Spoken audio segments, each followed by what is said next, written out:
Hello, everybody. This is a presentation by Pax Christi, Rhode Island, in celebration of the 50th anniversary of Pax Christi USA.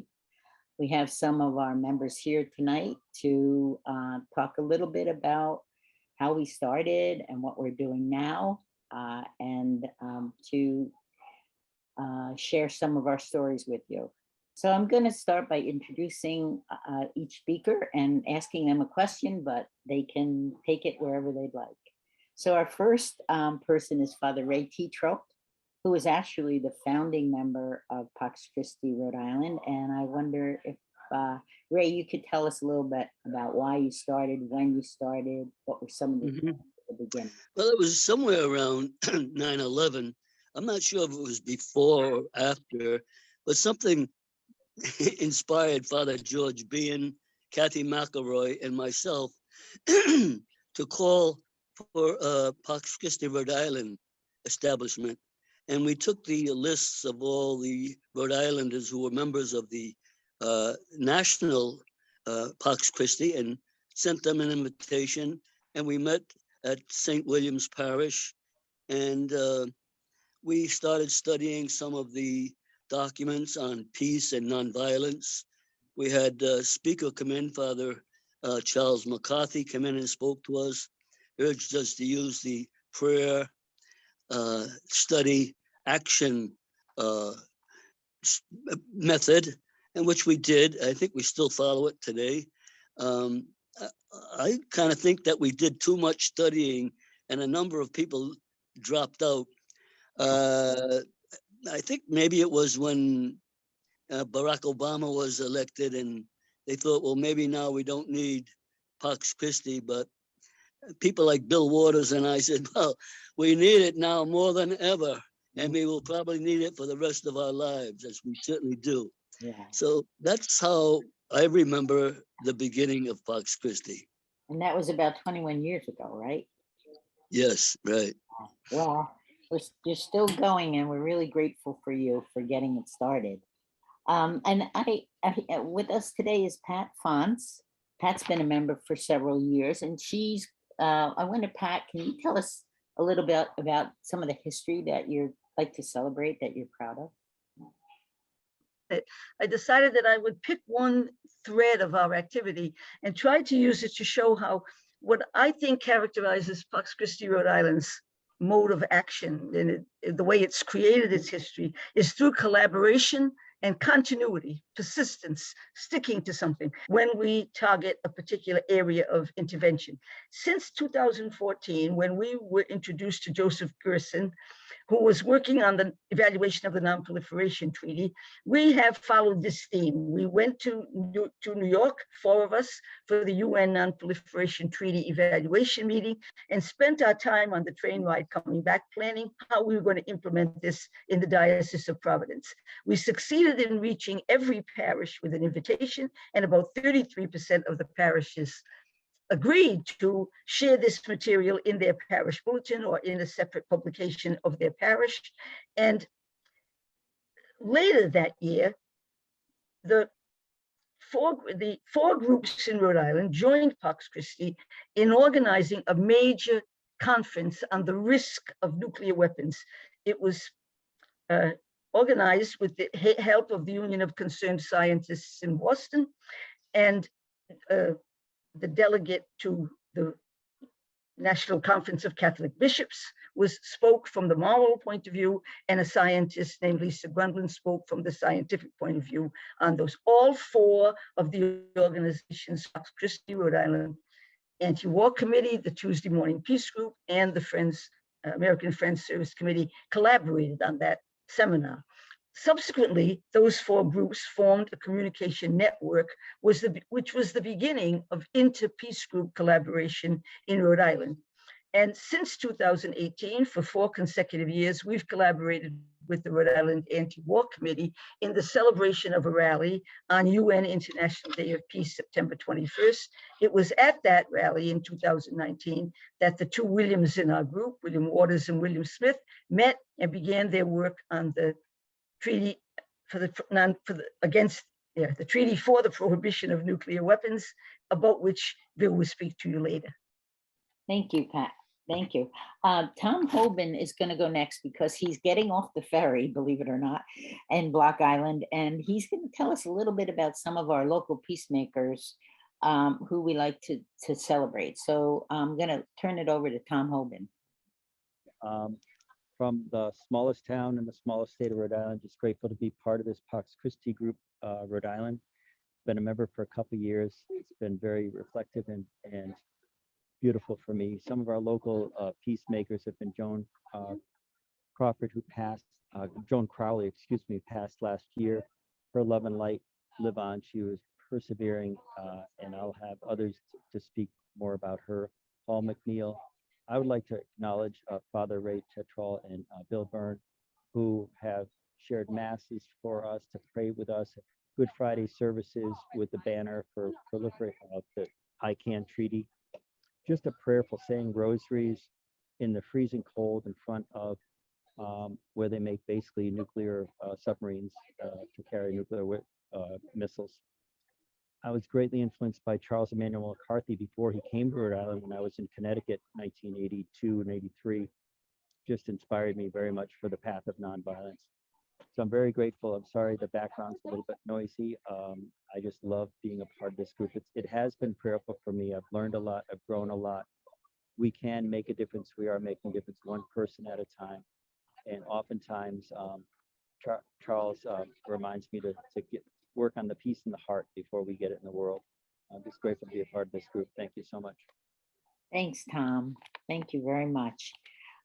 Claudia Arroyo is here tonight. Also, she will tell us a little bit about a moment of peace that we like to celebrate, that she and her husband were very much a part of. Claudia, are you there? I'm here. Okay.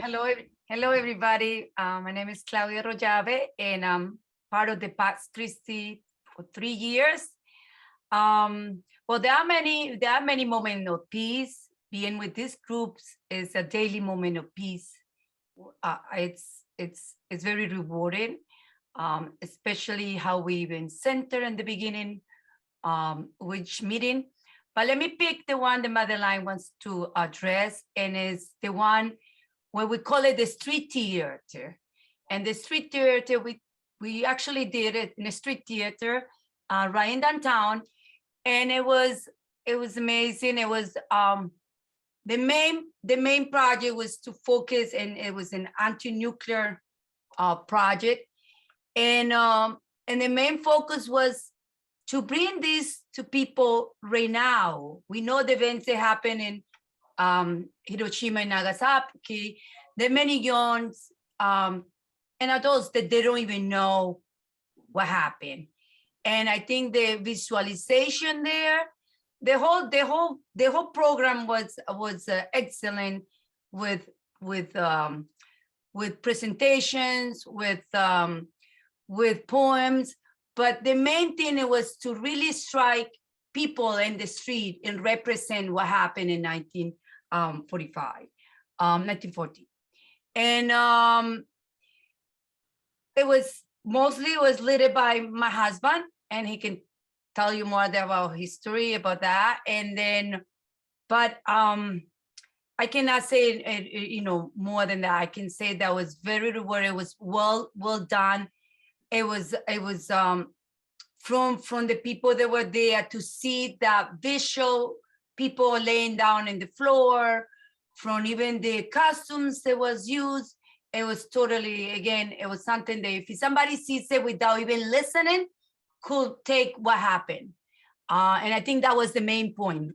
Bring history to that date. Thank you, Claudia. Thank you. I'm going to ask Bill Waters, who was I don't know if you were right there at the first meeting, but certainly been around for over 20 years, if he could talk about a success that he'd like to celebrate that Pax Christi Rhode Island has done. Bill? Thank you, Madeline. Actually, I was there at the first meeting. I remember receiving an invitation from Father Ray, and I had been a member Pax Christi USA prior to that. So I was really happy when I received a letter in the mail saying that we were going to form a Pax Christi in Rhode Island. So it's been a real privilege for me ever since. As Pat mentioned, I met William Smith at a anti-war rally out in front of the State House, and we got talking, and William Smith basically led us into two projects that I think worked pretty well. One was the bus shelter project for nuclear disarmament. We used GoFundMe to raise about $6,000, some contributions coming from our own members and some coming from outside our organization. And with that money, we purchased space on bus shelters around Rhode Island. We purchased 12 bus shelter spaces located around the state. And in that, we inserted our poster, which was trying to make people aware of the new UN treaty to prohibit nuclear weapons and asking them to get involved. And we were able to keep those bus shelter posters up for 3 months, which I thought was excellent. So I think we got a lot of coverage around the state for prohibition of nuclear weapons. And then in addition to that, as Pat mentioned, William had a banner that when I first met him, a very large banner. It takes 3 people to hold it up. And the banner is, again, recommending the new UN treaty to prohibit nuclear weapons. And so we decided we will make a commitment to take that banner around the state of Rhode Island on a monthly basis. So over the past couple of years, every month we go to a different location.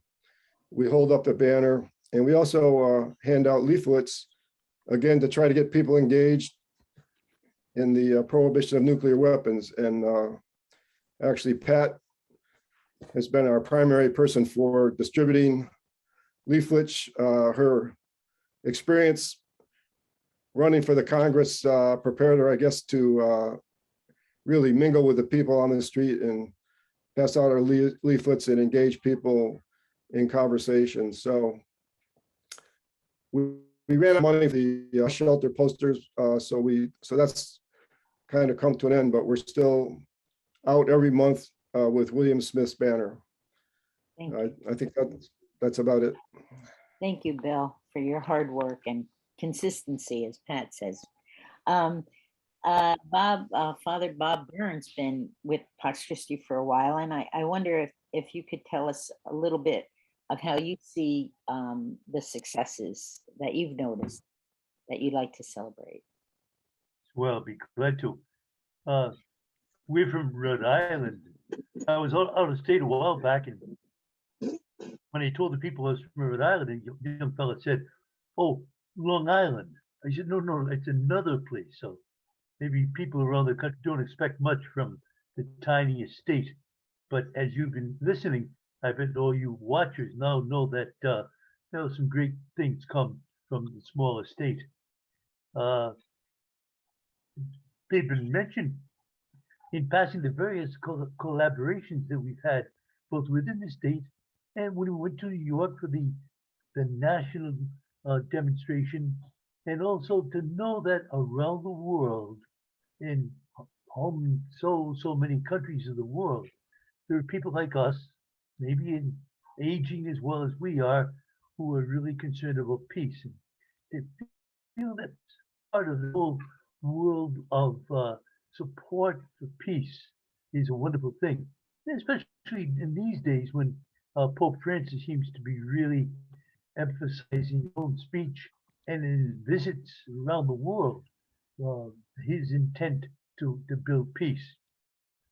A second thing I'd like to mention is the fact that in this smaller state, we ran against one of the incumbent senators in the state, our own Pat Fonts, who you just heard from, and she ran as a Senate candidate for Washington, and got about a third of the vote, about 28,000 votes.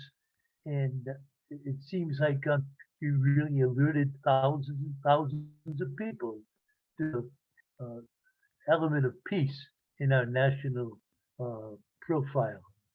So those would be two things that I'd like to celebrate for the anniversary. Thank you, Father Bob. That's really good.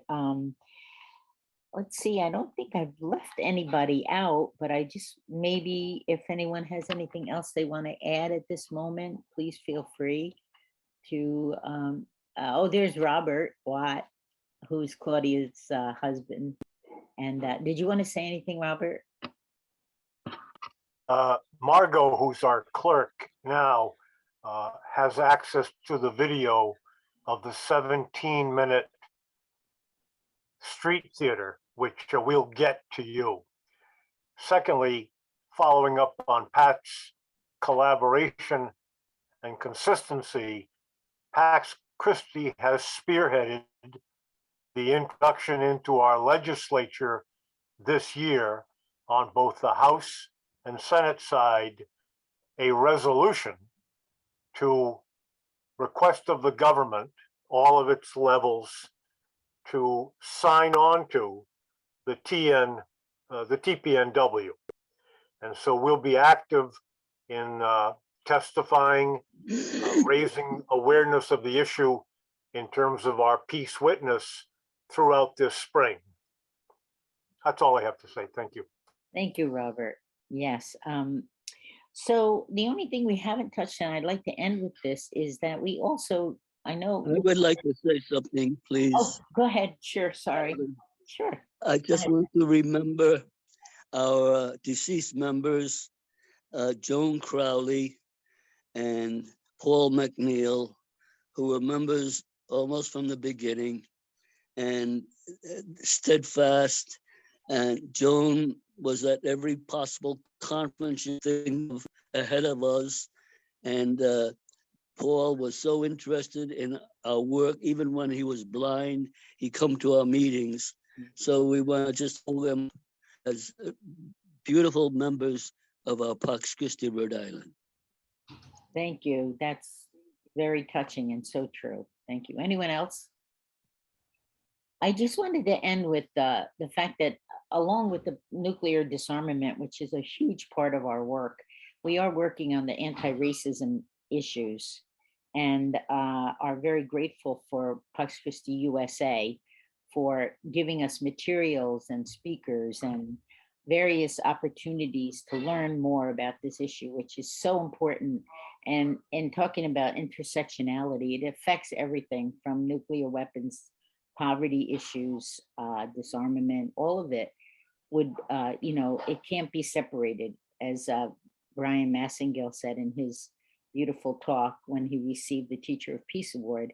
It's not about one issue anymore. It's all interconnected. So everything we do, every work that we, every act that we do is helping all of these different issues. And we're very lucky to have such a wonderful group to work with. So if there's no other comments, thank you all for joining us and for producing this video. We'll see how it turns out. And thank you and good night.